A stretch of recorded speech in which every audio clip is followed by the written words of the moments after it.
Bienvenidos, bienvenidas a un capítulo más de Roberto Alejos Podcast.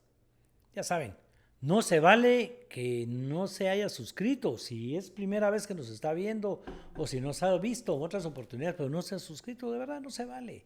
Presione ahí la campanita para que le avise cada vez que subimos un capítulo y no se vale que se pierda el Club de Lectura con Alfonso Portillo.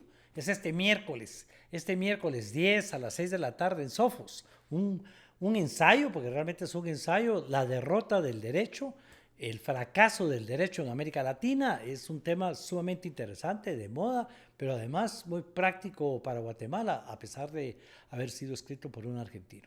No se vale que se pierdan nuestros capítulos sobre Emetra. El tema del tránsito sigue siendo uno de los temas más importantes para el país, sobre todo para la economía de este país, todo lo que afecta el tema. Miren, no se vale que no le cuente a la gente que hicimos un análisis de coyuntura otra vez sin invitado, pero ¿por qué? Hay que hablar un poquito sobre el panorama electoral, hay temas nuevos que hablar sobre ese tema electoral. El Congreso por fin aprobó la ley antilavado, la gente le dice ley de lavado, pero es una ley antilavado de dinero. El Tribunal Supremo Electoral, este nuevo Tribunal Supremo Electoral que va a organizar dos elecciones, va a tener a su cargo dos elecciones, una que ya viene en cualquier momento y no nos hemos dado cuenta, recibió plata y eso hay que contarlo un poquito. Vamos a hablar de que ya el Congreso convocó para la elección del Contralor de Cuentas y el tema de nunca acabar. La Universidad de San Carlos, el rector de la Universidad de San Carlos, la elección de la Universidad de San Carlos, del rector de la Universidad de San Carlos, un tema tan controversial que nos tiene metidos en tantos problemas. Así que no se vale que no se quede hasta el final. El panorama electoral en Guatemala ya se puso interesante. Tema número 1, ya están de campaña. Ya ustedes ven que ahorita que el Congreso de la República está en receso, ese receso que no creamos los constituyentes, se lo inventaron en las reformas del 93, los diputados y diputadas que buscan su reelección andan ya en campaña. Si usted sale en su carro va a encontrar lleno de vallas el país con la palabra afíliate, pero ya los logos de los principales partidos políticos están por todas las carreteras. La campaña ya arrancó y hay temas por demás interesantes. Neto Brand decide ya no ser candidato a alcalde por Misco y ser candidato a la presidencia de la República. Alguien que no ha sido encuestado, pero quienes manejamos nuestras propias encuestas sabemos que sale muy bien en las encuestas y eso viene a cambiar bastante el panorama. Otro tema que viene a cambiar el panorama es que, si bien sabíamos que Edmond Mulet va a tratar de jugar de nuevo, que está entre sus pensamientos ir con un nuevo partido, quien apareció de nuevo en la palestra es Suri Ríos. Ya está también en una precampaña, ya está ahí visitando las bases, empezó esta semana, también viene esto a cambiar mucho el panorama. Y ustedes saben cuál es el chisme. Dicen que el nuevo embajador de Estados Unidos, que aún no ha venido, trae su propio candidato. Y no sería raro porque Trump está hablando ya del candidato en Colombia, habló del candidato en Honduras, metió las manos en las candidaturas de otros países. ¿Por qué no va a querer meterlas también en Guatemala, en donde se habla ya de un candidato que algún día vamos a invitar aquí, con otros ya pronto, podría estar ya en los primeros lugares? Las encuestas siguen poniendo a doña Sandra en primer lugar, ahí está Carlos Pineda, está Roberto Arzú, y algo que hay que tomar en cuenta. Hay una encuesta que todavía no es pública que incluyó a Telma Aldana otra vez en las candidaturas. Y créame, no sale mal, sale entre los primeros 4 lugares, lo cual por supuesto le para el pelo a muchos, entusiasma a otros. Para mí habría que estudiar si ella puede o no puede regresar al país. Lo cierto es que el panorama electoral ya es un tema que hay que tocarlo, hay que ir pensando ya en qué va a suceder. Aunque no lo crean, ya estamos hablando de que en un año estamos en elecciones. Ya quienes quieren ser diputados deberían de renunciar el 15 de junio o quieren ser alcaldes. Es un tema que vamos a tocar muy fuerte porque ya arrancó el panorama electoral y por eso es que teníamos que hacer este análisis de coyuntura sin invitado. Por fin, el Congreso de la República aprobó la ley antilavado. Todo el mundo dice la ley de lavado. No, es una ley antilavado. Un tema que no vamos a profundizar mucho. ¿Por qué? Porque usted que no está metido en temas ilegales, que no cobra ilegalmente, que no recibe dinero del narcotráfico, del crimen interesado, es una ley que probablemente no le importe.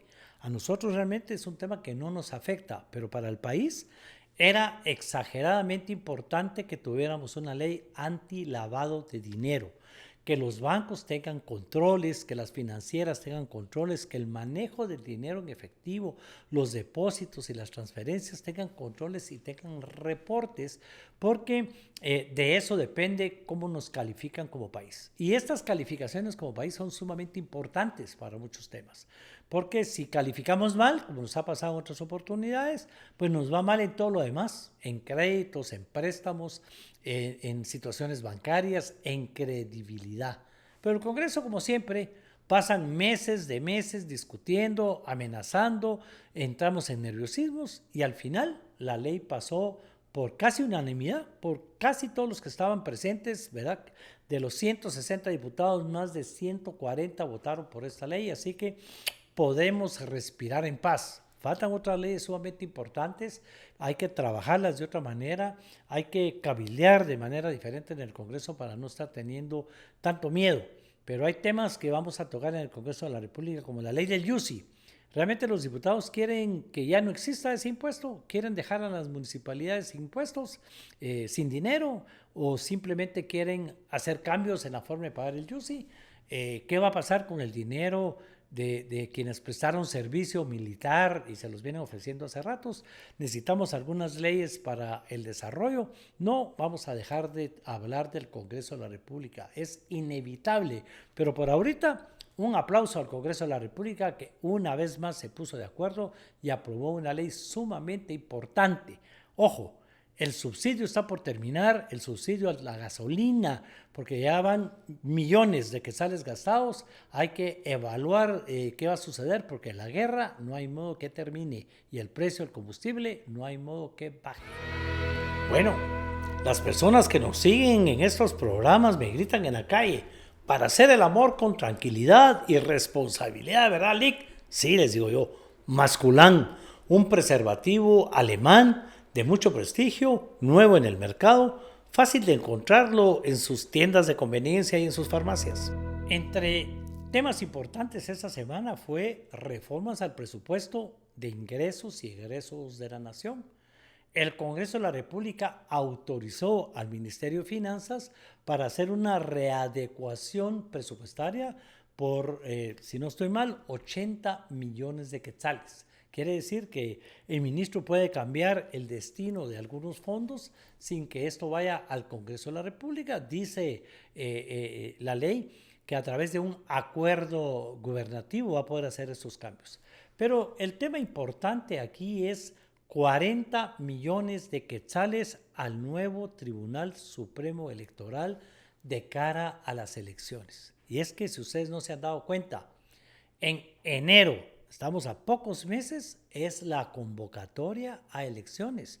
Y estamos hablando que a mediados del año entrante, dentro de un año, estamos ya votando de nuevo por presidente, vicepresidente, diputados, alcaldes, concejales, en fin, toda una nueva elección. El tiempo vuela y este tribunal necesitaba el dinero que no tenía. 40 millones para empezar, habrá que ver cuánto más hay que darle de dinero en el presupuesto para el año entrante, pero hay que ponerle mucho el ojo a un tribunal bien intencionado, a un tribunal que por el momento se ve que quiere hacer las cosas bien, pero es un tribunal que va a tener que organizar 2 elecciones, porque el año entrante una y antes de que se vayan, ¿verdad? 4 años después va a estar a su cargo la otra elección. 40 millones de quetzales para el Tribunal Supremo Electoral. Vamos a platicar con ellos. Necesitamos trabajar juntos con una campaña de empadronamiento para que realmente la gente vaya a votar, especialmente la gente joven, y volvamos a tener o a fortalecer más la credibilidad en el proceso electoral, que es en donde empieza todo el proceso de la administración pública. Bueno, no crean que ya salimos de las elecciones de segundo grado. El tema ahí está. Hemos tenido buenas, malas y regulares experiencias en las famosas elecciones de segundo grado.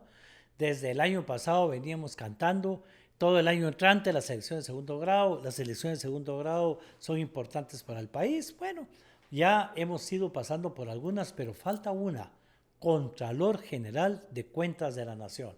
Ya el Congreso de la República convocó para que se integre la comisión de postulación. Regresamos al famoso tema de comisiones de postulación, solo que hoy sin el Colegio de Abogados. Hoy son las ciencias económicas las que forman parte de las comisiones de postulación. Estamos hablando de rectores, estamos hablando de decanos de las carreras de ciencias de la comunicación. 13 universidades tienen decanos en esta área, ¿verdad? Estamos hablando de una nueva comisión de postulación que pronto tiene que estar integrada, porque tiene que proponerle al Congreso de la República, si no estoy mal, en el mes de septiembre, la lista de candidatos y, si no estoy mal, es por ahí por el 12 de octubre que tiene que estar ya electo el nuevo Contralor. Ya el proceso arrancó, vamos a seguir con este tema. ¿Por qué el tema del Contralor es importante? Fíjense ustedes que vamos a hablar un poco más largo del tema de la Universidad de San Carlos. Vamos a hablar de un tema que nos tiene muy preocupados, pero uno de los temas por los que dicen que él no debería de tomar posesión es porque no tiene finiquito. Ese finiquito lo entrega la Contraloría General de Cuentas, con solo una denuncia que le pongan a uno y uno ya no tiene finiquito, un tema muy delicado. Vamos a ver por qué es que el mismo rector propuso en las elecciones pasadas para la Corte de Constitucionalidad que el finiquito no fuera requisito, ¿verdad? Porque el finiquito se ha usado como un arma para parar candidaturas electorales, para parar temas. Se dio en el Comité Olímpico Guatemalteco, por ejemplo, se puso una denuncia, no les dieron finiquito, no pudieron ser candidatos. Ganó la otra parte y después les dijeron, disculpen, pero son inocentes, no les vamos a abrir proceso, ahora sí tienen finiquito y las elecciones ya habían pasado. De manera que elegir Contralor General de Cuentas es un tema sumamente importante y va muy amarrado a este tema del Ministerio Público, porque el Ministerio Público tiene que atender las denuncias que ponga por corrupción el Contralor de Cuentas. Va muy amarrado a las elecciones, porque el Contralor de Cuentas es el que autoriza o no que sea uno candidato si no tiene un juicio abierto o una denuncia abierta. El Contralor de Cuentas es sumamente importante porque también el que fiscaliza el dinero al mismo tiempo también se convierte en una persona con mucho poder en el tema de las elecciones, como está pasando, ya lo dije varias veces, con la Universidad de San Carlos. De manera de que, ojo, vamos a ponerle mucha atención a este proceso porque al final de nada sirve todo lo que hicimos si no vamos a poder tener candidatos porque no tienen finiquito, o si vamos a tener un montón de candidatos que no deberían de serlos porque les dan finiquito. Es un juego de intereses a través del manejo de la plata. Importante esta convocatoria a la elección del Contralor de Cuentas que ya viene. Anestil Gotas detiene el dolor de muelas, el dolor de oídos, dos de los dolores más grandes, más fuertes, a pesar de la sencillez que pareciera que son. Esto es para detenerlo definitivamente o mientras logramos ir al médico si la cosa es grave. Anestil Gotas, fácil de encontrar en sus farmacias.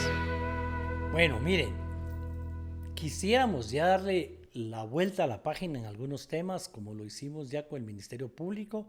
Siempre aparece algo nuevo. Ustedes vieron a la señora fiscal que todo el mundo decía que estaba fuera del país. Pues ahora todo el mundo la vio en el Ministerio de Finanzas tramitando su indemnización, ¿verdad? Que es un tema al que tiene legalmente derecho, a que le den su indemnización por sus 8 años de servicio. No se le puede dar vuelta a la página en temas que son sumamente importantes, pero me preocupa muchísimo el tema de la Universidad de San Carlos.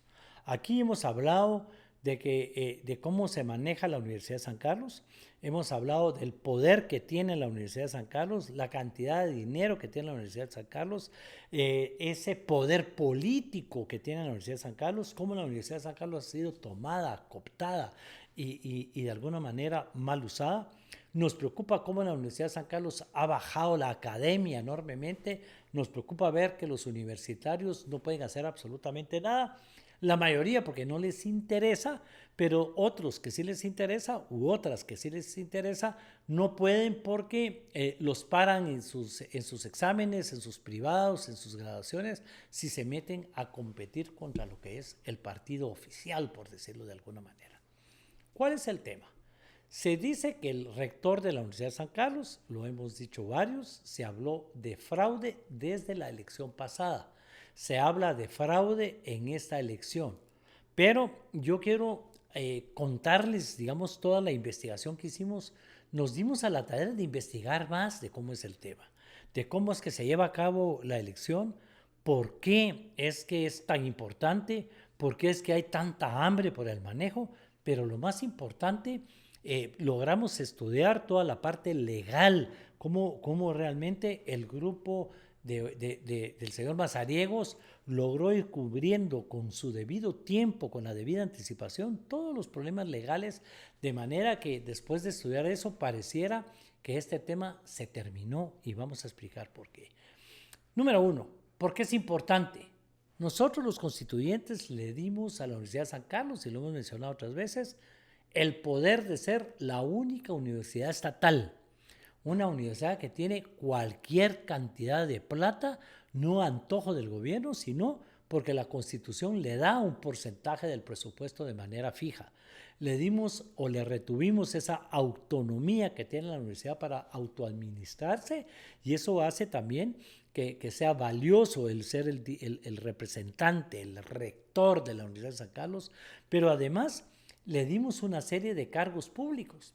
Me tardaría muchísimo enumerándolos, pero fíjense ustedes, la Universidad de San Carlos, ustedes lo vieron hace poco, elige un representante ante la Corte de Constitucionalidad, elige un representante en la Junta Monetaria, tiene un representante en el ICS, en el Instituto Guatemalteco de Seguridad Social, y así tiene representantes en cargos políticos de suma importancia, como la Contraloría, forma parte de todas las comisiones de postulación, pero además dirige algunas comisiones de postulación, está metida en una cantidad enorme de lugares.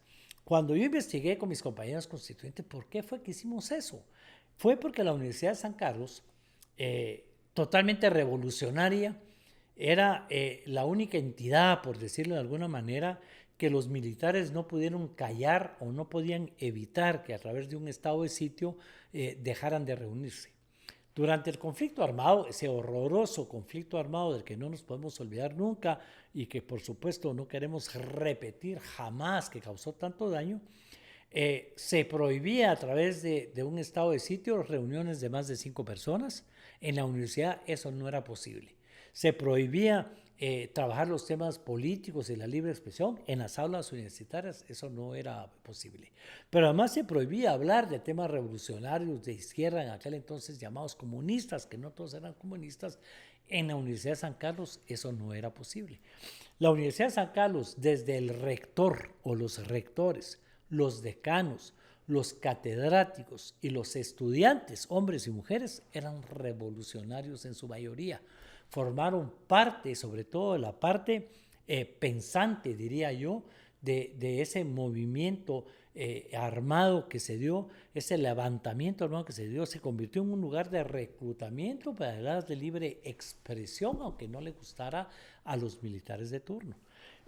Por eso hubo tantos muertos, tanto entre estudiantes, catedráticos y dirigentes de la universidad. Hubo rectores que tuvieron que salir huyendo del país. Por eso los constituyentes toman esa decisión, o tomamos esa decisión, de darle poder a una universidad que había peleado una lucha muy valiente. Se quiso compensar y mantener la balanza, dándole un espacio también al CACIF, que es el sector empresarial organizado en los mismos lugares donde está la Universidad de San Carlos. Esa parte se convirtió en el tema de temas. La Universidad de San Carlos, además de manejar millones, lo cual se ha convertido en una tentación por el tema de la corrupción, tiene demasiado poder político. Y entonces fue cooptada, fue judicializada y metimos a la academia a un problema del cual no hemos podido salir. Y si siguen las cosas como están, vamos a seguir entrampados en un problema de confrontación, en un problema judicial que nos tiene confrontados, que nos tiene en problemas graves, pero además nos puede paralizar algunos temas importantes en el país. La Universidad de San Carlos la administra el Consejo Superior Universitario. Hay una forma de elegir al Consejo Superior Universitario. Votan por todas partes estudiantes, catedráticos, profesionales graduados de la Universidad de San Carlos para formar ese consejo. Pero para elegir al rector no es el Consejo Superior Universitario, sino que es un poco como el sistema de Estados Unidos. Es un órgano elector, son electores que tienen que ser electos en su profesión. Entonces digamos que medicina tiene que elegir quiénes van a ir a votar por el rector. Veterinaria tiene que elegir quiénes van a ir a votar por el rector. Arquitectura, farmacia, derecho, todos tienen que elegir quiénes van a formar este órgano electoral.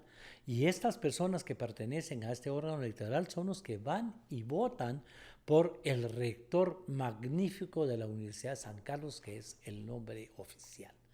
¿Qué es lo que ha pasado? Y no ahorita, sino que pasó hace 4 años y había venido pasando desde otras elecciones anteriores, es que cuando van a elegir a los electores, y quiero poner de ejemplo, por ejemplo, farmacia, en donde está la señora vicepresidenta de la República, ella ha sido parte de los grupos incidentes, de los grupos académicos que han tenido voz y voto en la Universidad de San Carlos. Es esta parte, farmacia, que tuvo a Ada, una compañera que quiso ser rectora, desde ahí empezaron a dividirse, empezaron a pelearse y de alguna manera el partido oficial o los partidos que están en contra, por darle algún nombre a los grupos, se paran peleando, paran discutiendo y buscan cualquier temita para protestar contra el resultado de las elecciones. El tema de moda, yo creo que se puso más de moda en la época de Jordán Rodas, el procurador de derechos humanos, a quien Jimmy Morales le puso de apodo Amparito Rodas, porque para todo presentaba amparos, pues presentan un amparo ante un tribunal oponiéndose a los resultados de esas elecciones para el elector. Eso se da en muchísimos lugares, a excepción de aquellos lugares donde el rector tenía el control total y no había nada que decir. Pero de alguna manera donde se sintieron estafados por el rector, donde se sintieron que entre ellos mismos estaban divididos, donde ellos sentían que hubo fraude, que hubo manipulación, presentaron una denuncia. Llegó el momento de que estos electores fueran a votar y los juicios no habían terminado, de tal manera que el Consejo Superior Universitario deja fuera a una enorme cantidad de electores porque tenían sus procesos legales sin terminar. Y entonces la mayoría de electores opositores al rector Mazariegos, a Walter Mazariegos, quedaron fuera de la elección porque tenían estos juicios pendientes. Ahí no hay nada que uno pueda hacer, es un problema entre ellos, entre universitarios, un problema que viene acarreándose. No se le puso el ojo desde el principio y se fue agravando, agravando y agravando hasta llegar a lo que llegamos ahora, en donde pocos electores y la gran mayoría son parte del rector, lograron llegar a votar. Y recuerdan ustedes que la votación fue en la antigua Guatemala. Un grupo de electores que estaban en contra del rector entraron a la votación en ese hotel privado donde se llevaron a cabo las elecciones para que no pudiera entrar cualquiera, lo hicieron en un hotel privado, todo muy bien pensado, firmaron de asistentes, hubo quórum para la elección y se salieron y se quedaron adentro solo los que iban a votar por el rector. Los opositores se salieron a la calle, no quisieron votar, de tal manera de que quedaron adentro solo los que estaban a favor del rector y entonces el rector ganó las elecciones. Hay amparos pendientes todavía por el tema de los electores, hay amparos pendientes por el proceso que hubo de la forma en que se dio, pero hay algo que se ha estado manejando en los medios. 2 tribunales dieron un amparo provisional donde obligan prácticamente a que se repita la elección. Incluso hubo un tribunal que dio un amparo definitivo donde se obliga a que se repitan las elecciones. Pero ¿qué es lo que sucede? Que, por supuesto, la gente del rector, el equipo jurídico del rector, protestó contra esos amparos. Y entonces se fue a un tribunal superior a decir que esos amparos eran ilegales, porque esos tribunales no tenían la facultad para conocer de esos amparos. De manera que entonces se metió ese proceso oponiéndose a esos amparos que se dieron.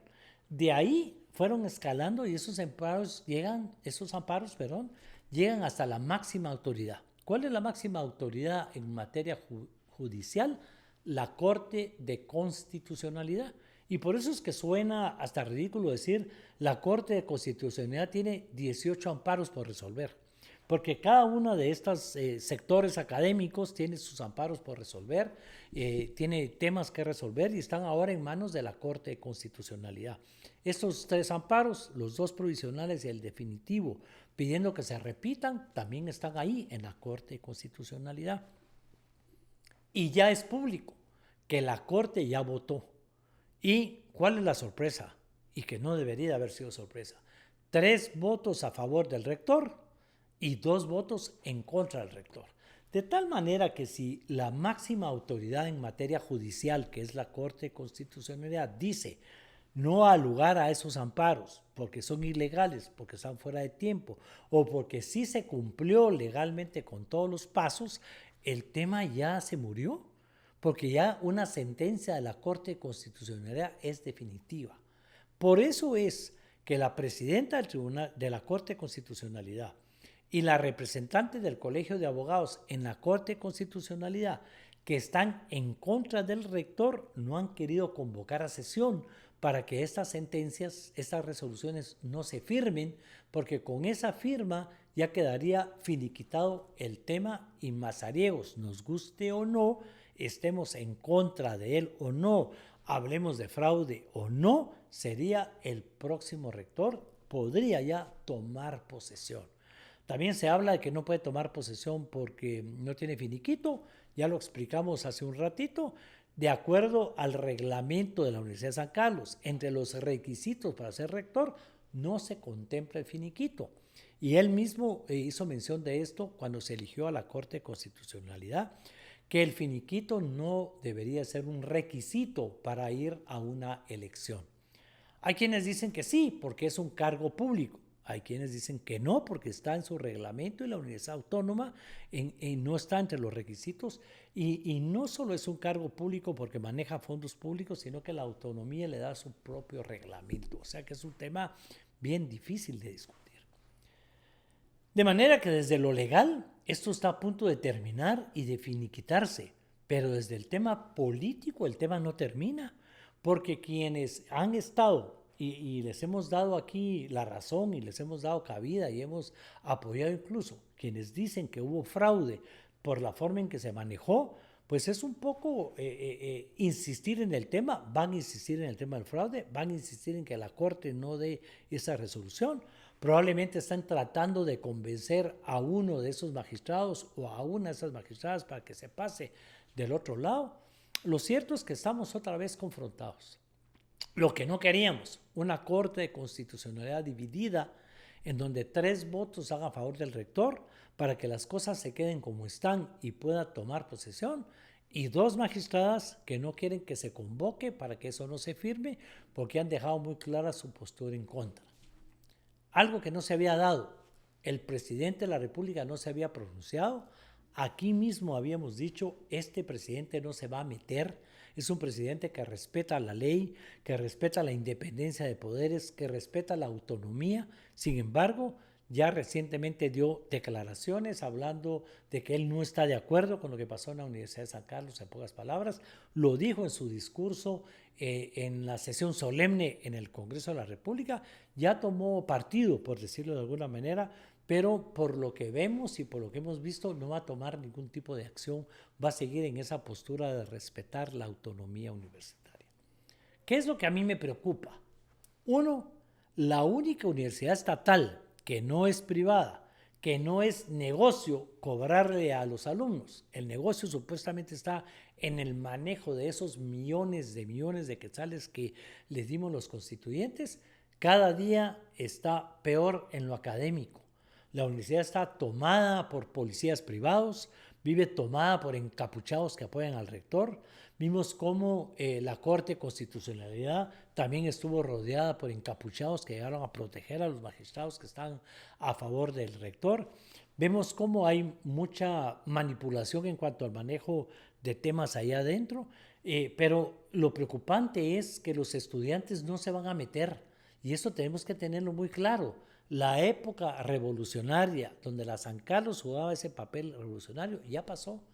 Los estudiantes de la Universidad de San Carlos quieren salir rápido de la universidad, una universidad conflictiva, una universidad llena de problemas, una universidad con presiones de todo tipo. Y en las encuestas que hacíamos, ellos mismos nos decían, yo lo que quiero es estudiar, que me enseñen y me den mi título lo más pronto posible e irme. No me quiero meter a temas políticos, y ponerse a uno a pelear con el rector es meterse a un tema político que lo podemos pagar caro. Otro tema que a mí me preocupa no solo es que ya los alumnos ya no son los revolucionarios de antes, eso es un tema a discutir, que la academia ha bajado, sino que ahora el manejo del dinero, esta universidad por fin está abriendo y construyendo más sedes departamentales, algo que debe haber hecho durante muchísimo tiempo, porque las universidades privadas se los están comiendo, está remodelando, reestructurando y haciendo obra dentro de la San Carlos. Unos dicen que es para evitar que la gente llegue, otros dicen que es algo que se necesitaba desde hace tiempo. Lo cierto es que para otros hacer obra es corrupción porque ahí queda la ganancia. Es un tema en el que no nos vamos a poner de acuerdo. Quienes están de acuerdo con que se gaste el dinero, ¿verdad? Versus los que dicen que no se lo gasten porque todos se lo roban, hacemos obra, no hacemos obra, hacemos más sedes departamentales o no las hacemos. Lo cierto es que la Universidad de San Carlos está en aprietos y ha puesto en aprietos esta situación a la Corte de Constitucionalidad, porque si la Corte no convoca para que no se firmen estas resoluciones, la Corte está parada.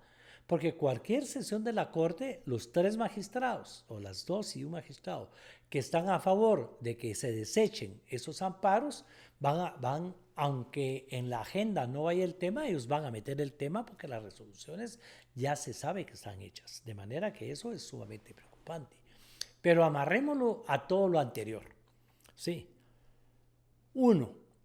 El rector de la Universidad de San Carlos forma parte importante de la comisión de postulación para Contralor General de Cuentas. Los profesionales de este sector de las ciencias económicas forman parte de la comisión de postulación para el Contralor de Cuentas. Y si las cosas siguen como están, ¿qué va a pasar? ¿No va a estar el rector representado ahí? ¿O no se va a poder integrar la comisión porque la San Carlos no tiene rector? ¿La Corte no va a sesionar por no entrarle a este tema? Yo dejo la incógnita, porque para algunos universitarios la batalla ya está perdida. Para otros, aunque esté perdida, tenemos que seguirla dando. Es un tema más que político, políticamente serio, técnicamente perdido, legalmente perdido. Lo cierto es que a raíz del tema de la San Carlos regresamos a la confrontación, regresamos a la polémica, regresamos a las críticas contra la Corte de Constitucionalidad, pero de verdad no se vale, porque las críticas a la Corte de Constitucionalidad son por posturas que cada magistrado tiene, no por ilegalidades, si lo queremos ver de esa manera.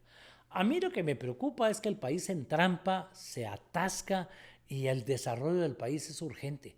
Necesitamos que la San Carlos se regrese a la academia, que la San Carlos tome con seriedad su papel de ser la única universidad estatal, la única universidad que no cobra.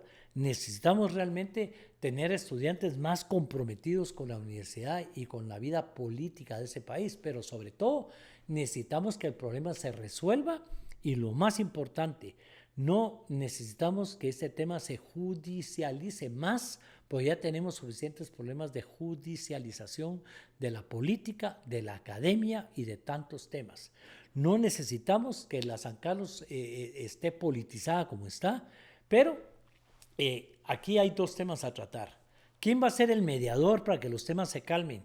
¿Quién va a ser el mediador realmente para que veamos si legalmente se puede hacer algo todavía? Y si no se puede hacer nada legalmente y tampoco se puede hacer por la vía de la protesta porque no hay quien respalde las protestas, dejemos las cosas como están, se declare la batalla perdida y compongamos a la universidad como hay que componerla. Tristemente, pero tenemos que aceptar que urge una reforma constitucional.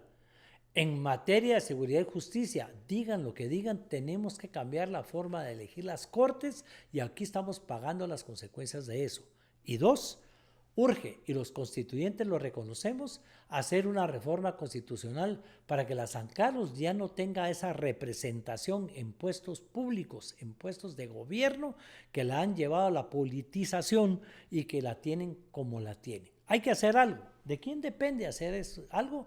Yo creo que depende de todos, pero hay autoridades, hay gente con mucha capacidad que tiene que dejar a un lado los intereses gremiales, grupales, por los intereses de ese país. Para mí, créanme, que el tema de fortalecer la Corte de Constitucionalidad, que el proceso electoral se lleve de otra manera, que tengamos un contralor que sea neutral, objetivo, que tampoco se politice o que vuelva de la Contraloría un negocio, es sumamente importante y merece de muchas formas que le encontremos una solución a este estancamiento en el que nos encontramos, cuando, ya lo dijimos, arrancó ya la campaña, hay nuevas candidaturas, el Tribunal Supremo Electoral ya tiene plata, el Congreso de la República sigue demostrando que cuando quiere se pone de acuerdo.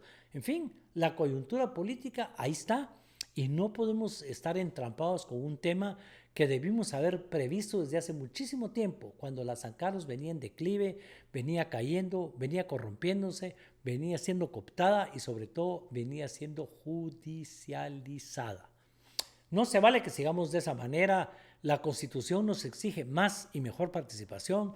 La Constitución nos exige respeto a la ley, respeto a la voluntad popular, pero sobre todo lo que la Constitución pide es que haya para la población el mínimo vital para el buen vivir. Necesitamos salir de la pobreza, necesitamos entrarle a temas de salud, educación, combatir la violencia, y los temas políticos y los temas judiciales lo están evitando. Vamos a tener muchos temas de aquí en adelante. Esperamos que ustedes hayan llegado hasta aquí. Es importante que hayan llegado hasta el final. Que se tomen una tacita de café y lo vuelvan a escuchar, vuelvan a hacer el análisis. Y sobre todo, si usted se sintió ofendido, pues aquí estamos, una tacita de café, toda la regla. Y nosotros sí somos los que damos derecho de aclaración o invitamos a los que otros vienen a ofender aquí y lo vamos a demostrar. La verdad es que hay mucho que hacer por ese país, pero lo que menos queremos es seguir entrampando los procesos y seguir dándole a pleitos que probablemente ya no tienen solución. Y cuando una batalla se pierde, hay que aceptarla y hay que de verdad buscar cuál fue el error para que ese error no se repita, pero no quedarnos metidos en ese hoyo que nos puede llevar a un estancamiento grave para el país. Gracias. Nos vemos hasta el próximo capítulo.